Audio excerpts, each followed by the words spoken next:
શ્રી કૃષ્ણ। આજે આપણે ટીંચાનું શાક કરવું છે, ભરીને બનાવવાના છે।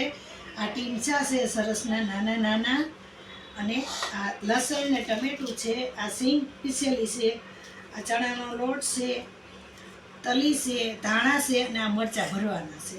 તો આપણે હવે લોટ શેકવાનું ચાલુ કરવાનું છે।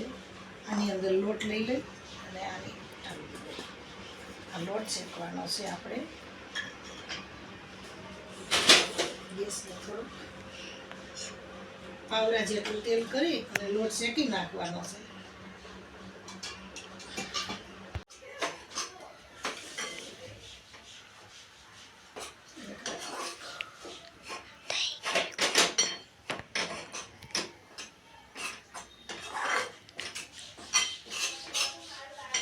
આપણે લોટ શેકાઈ ગયો છે, ગેસ બંધ કરી દઈશું। હવે એને નીચે ઉતારીને નાખી દઈએ, જરીક હલાવી નાખીને ગરમ છે ગરમ થઈ ગયું।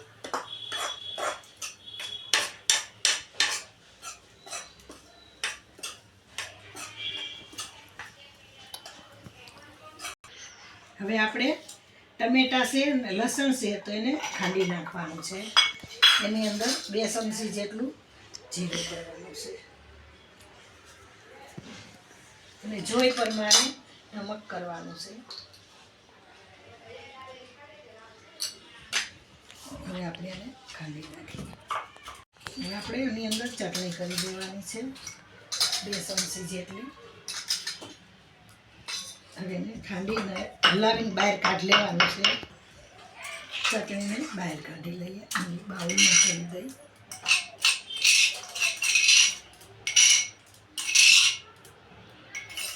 હવે એની અંદર આપણે આ સિંગનો ભૂકો છે એ થોડોક કરી દેવાનો છે। હવે એની અંદર આપણે ચણાનો લોટ શેક્યો છે એ થોડોક કરવાનો છે। એની અંદર આપણે થોડાક એવા ધાણા કરી દેવાના છે। હવે એ આપણો મસાલો પછી તૈયાર કરવાનો છે। હવે આપણે ટીંચાની છાલ ઉખેડી નાખવાની છે, આવી રીતે હલકી હાથે। હવે આપણે ટીંચાની છાલ ઉખડી ગઈ છે। હવે એને કરીને ભરવાના છે। આપણે આ બધું આખું કરી દઈએ। હવે આપણે આવી રીતે એને 4 ગોલા કરવાના, અહીંથી આમ અને અહીંથી આવી રીતે, પછી એને ભરવાના। હાલો હવે આપણે મસાલો તૈયાર કરવાનો છે। હવે એને આમાં તેલ નહીં નાખવાનું, એના માટે ટમેટું ખાંડ્યું હતું। બહુ તેલવાળું શાક ન ભાવે, થોડુંક ઓલું લાગે, એટલે ટમેટું જ નાખવાનું ભરવાના શાકમાં, તો બહુ સરસ લાગે। એકદમ મસાલો તૈયાર થઈ ગયો છે આપણો। હવે આપણે એને ભરી દેવાનું છે।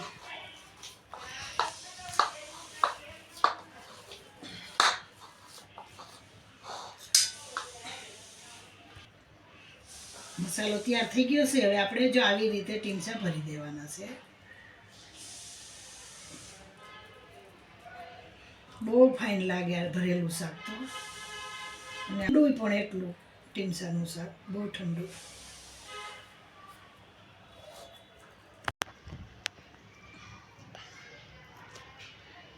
હવે આપણે ટીંચા ભરાઈ ગયા છે, એના માટે આપણે વઘાર દેવાનો છે। અને વઘાર દઈ દઈ, ગેસ ચગવી દઈ,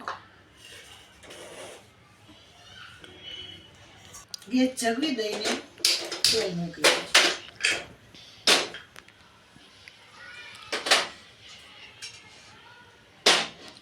ચાર પાવડા તેલ કરી દેવાનું છે।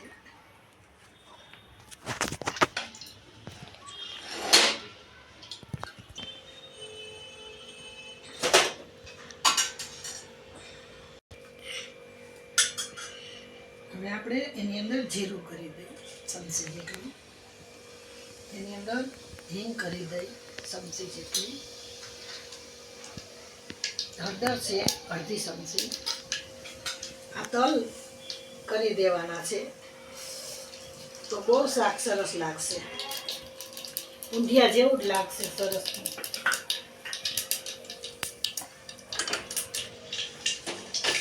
અને તલ ફૂટી જાય એટલે આપણે એને અંદર ટીંચા કરી દેવાના છે। હવે એની અંદર આપણે ટીંચા ઉમેરી દેવા.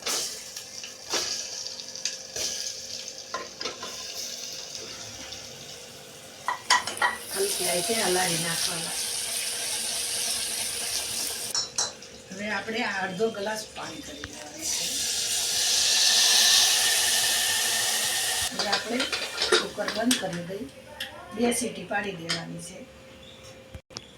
લોટ શેકેલો છે. હવે આપણે આ મરચાં ભરવાના છે ચણાના લોટથી. ચાલુ કરી દીધું. હવે આપણે મરચાં તરી નાખવાના છે. ભરેલા મરચાં તેની અંદર આપણે 2 પાવડા જેટલું તેલ કરી દઈએ.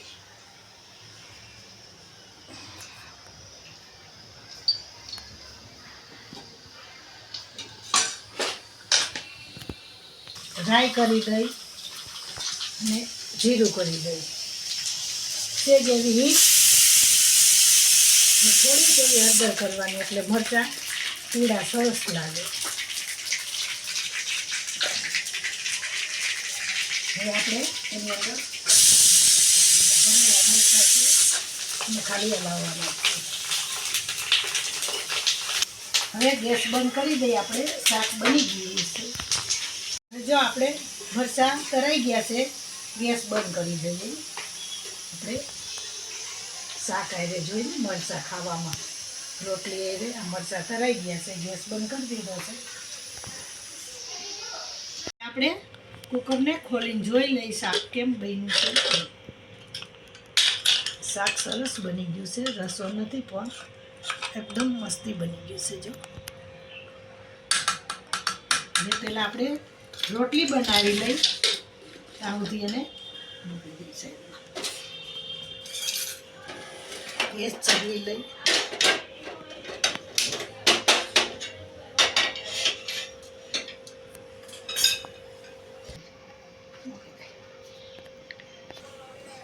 જો તો કેવું સરસ. હવે આપણે રોટલી બનાવી નાખી.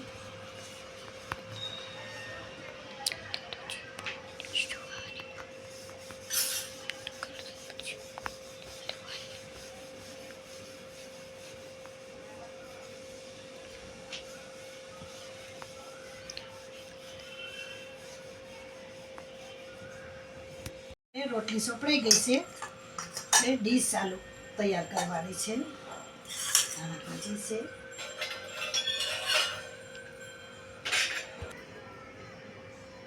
હાલો આપણે ટીમસાનું શાક તૈયાર છે. ભરેલા મરચાં છે. આ ટીમસાનું શાક છે. આ દૂધ છે. આ ભરેલા મરચાં છે અને આ રોટલી છે. તો આપણી ડીશ તૈયાર છે. જો તમને ગમે તો લાઈક કરો, શેર કરો અને સબસ્ક્રાઈબ કરો. લાલ બટન દબાવવાનું ભૂલશો નહીં. જય શ્રી કૃષ્ણ.